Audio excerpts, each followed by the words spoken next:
Ոստիկանության 11 ծառայող մեղադրյալի աթոռին է խուլիգանություն թաքցնելու համար։ Նրանցից մեկը փոխգնդապետ ոստիկանության Վաղաշապատի բաժնի պետի պաշտոնակատար Արմեն Կարապետյանն է։ Քննիչ Սամվել Սամվելյանը մանրամասնում է, թե ըստ մեղադրանքի ինչ դեպք են պարտակել ոստիկանները Կարապետյանի գլխավորությամբ։ 2024 թվականի օգոստոսի 16-ին Լիաննա Գարդեն հոլում տեղի ունեցած խուլիգանության դեպքի վերաբերյալ ոստիկանությունը ստացել է ահազանգ, որի վերաբերյալ ահազանգը փոխանցվել է Պարեկային ծառայության եւ օպերատիվ կառավարման կենտրոնից փոխանցվել է նաեւ ոստիկանության Վաղաշապատի բաժին։ Ոստիկանության Վաղաշապատի բաժնի օպերատիվ խումբը եւ Պարեկային ծառայողները մեկնել են դեպքի վայր, արձանագրել, որ խնջույքի մասնակիցների վիճաբանությունը վերածվել է ծեծկռտուքի կամ տուժածներ։ Ընդ որում պարեկների դեպքի վայր հասնելու ժամանակ ծեծկռտուքը դեռ ավարտված չի եղել։ Լրիվ էկիպաժներն այստեղ ուղարկեք արագի մեջ։ Անտոնեցի։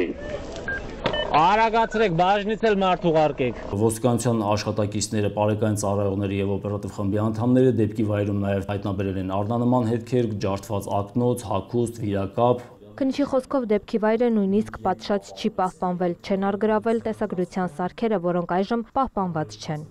Դեպքի վայր փակեցրե։ Մի բզբզա։ Հասկացա։ Մի բզբզա։ Հասկացա։ Ոստիկանության օպերատիվ բաժնի աշխատակիցները ծեծկռտուքի մասին հայտնել են Վաղաշապատի բաժնի պետի պաշտոնակատարին։ Ումից ստացել են հրահանգ վերադառնալ ոստիկանության բաժին։ Դրանից հետո ոստիկանության օպերատիվ խումբը նախնական համաձայնություն է ձեռք բերել պարեկային ծառայողների հետ, որոնք այդ մասին տեղեկացրել են նաև օպերատիվ կառավարման կենտրոնի աշխատակցին եւ դեպքը, այսպես ասած, թաքցրել են։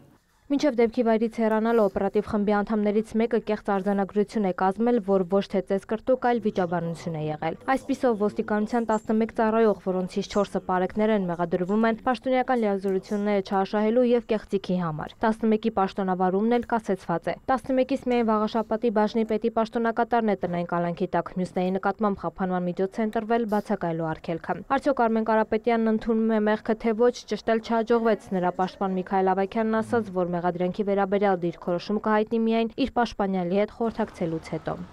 Տաթև Խաչատրյան, Արման Թովմասյան, լուրեր։